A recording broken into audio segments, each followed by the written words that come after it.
so no peace. That from Iran. Iran is now saying it's done with talks. It doesn't want to talk to the United States, and the bombing of Israel will continue. We get this word, just as we're learning, that about 20 to 30 missiles were lobbed into Israel. Most of them were intercepted, except in the area of Haifa. One of the buildings damaged in Haifa was a very important mosque. Yes, I said mosque. So this mosque in Haifa was damaged. You had several imams that were injured. And I want you to consider this.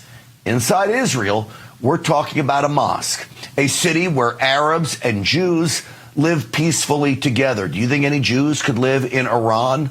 Absolutely not. Israel is one of the most welcoming countries on the face of the earth. Iran says now it is going to continue to target civilians. The exact opposite of what Israel is doing. Well, now with the idea of no peace, President Trump, remember, had this 2-week timeline to make a decision. He was asked about that today. Does Iran have 2 weeks, or could you strike before that? Are you essentially giving them a 2-week timeline? I'm giving them a period of time. We're going to see what that period of time is, but I'm giving them a period of time. And I would say 2 weeks would be the maximum.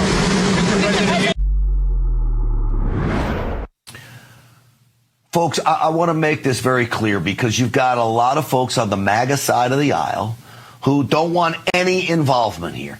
And I understand where you're coming from, okay? I can disagree with you, but I understand. Now, the other side of this is, what I'd like to make very clear, in my opinion, is just because you talk about one very strategic airstrike using a bunker buster to take out a nuclear facility does not mean that is a declaration of war by any means.